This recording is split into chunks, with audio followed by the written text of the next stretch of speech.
I'd like to welcome each one of you to our devotional study today and come with me once again to Esther chapter 1. In this chapter, we've seen that the king makes a great feast. There is a drunken feast called in the early part of the chapter. We saw the vast amount of area that Ahasuerus rules over. He has 127 princes that he calls to this feast. And then we saw in verse 9 that Ahasuerus, at the end of this 7-day drunken party, that was the grand finale, in a time when he was very drunk, he makes a wicked demand that there's a really good chance that he never would have made had he been sober. And we saw there that it's a reminder to us, and we've seen it in the history of our world, that wicked rulers will use strong drink to influence and mislead others. And that has happened a number of times in the history of the world. And here in Esther chapter 1, Ahasuerus sends for the queen at the end of this feast. And the reason why he sings for her is because she was a very beautiful woman. And he basically wanted to show off his wife to the guests that were there so that they could admire her and envy him for the wife that he had. And we see in verse 12 that Vashti disobeys that command. She may not have known the Lord, but she certainly had principles that should prevail in the life of every true believer. And she makes a decision that, no, this is wrong, I'm not going to do this, even though she knew that it would cost her. And then we see that the king went into a rage where all his sane reasoning left him. Now, as we look at verses 13 through 22 of this chapter, we see Queen Vashti dethroned. Notice these verses. Let's read together Esther chapter 1. Beginning in verse 13, it says, "Then the king said to the wise men who knew the times, for so was the king's manner toward all that knew law and judgment." And next unto him was Carshena, Shethar, Agmatha, Tarshish, Mercies, Marsena, and Mechiman, the 7 princes of Persia and Media, which saw the king's face, and which sat the first in the kingdom. And here's what he says to them. "What shall we do unto Queen Vashti according to law? Because she hath not performed the commandment of the king Ahasuerus by his chamberlains." And Memucan answered before the king and the princes, "Vashti the queen hath not done wrong to the king only, but also to all the princes and to all the people that are in the provinces of the king Ahasuerus." Now, I'm sure that he's saying this because he wanted to see King Vashti and her beauty just as much as the rest of them there did, because they were drunken, lustful men. And he's trying to justify this. And in verse 17 it says, "For this deed of the queen shall come abroad unto all women, so that they shall despise their husbands in their eyes, when it shall be reported, the king Ahasuerus commanded Vashti the queen to be brought in before them, but she came not. Likewise also the ladies of Persia and Media say this day unto all the king's princes which have heard of the deed of the queen, thus shall there arise too much contempt and wrath.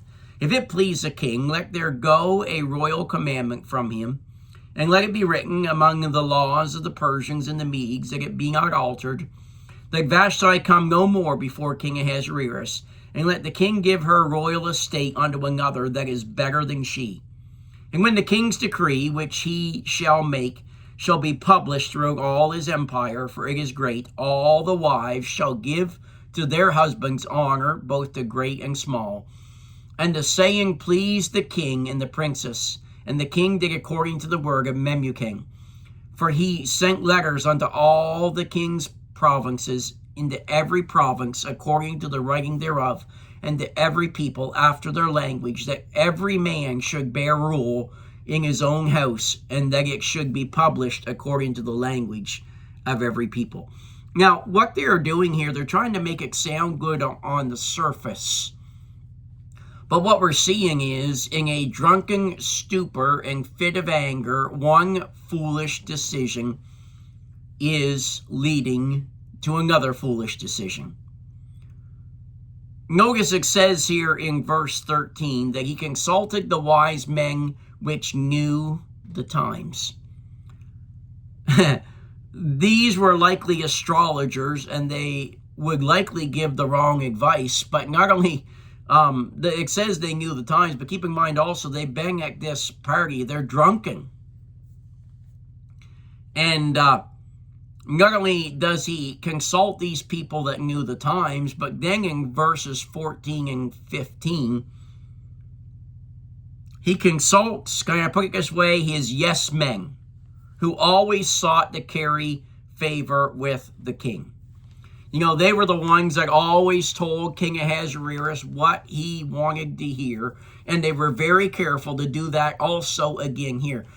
Friends, let me remind you, you need some people in your life, you need some friends in your life who in the midst of the difficult moments, in the midst of moments when you're about to make foolish decisions, will not tell you what you want to hear, but will tell you what you need to hear.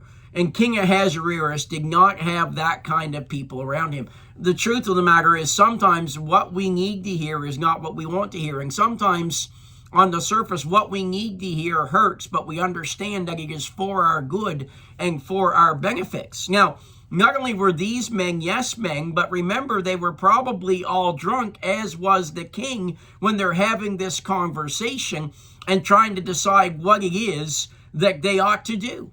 So here we have two wrong things. We have yes men that will tell Ahasuerus exactly what he wants to hear, and on top of that, he's asking for their opinion while they're drunk.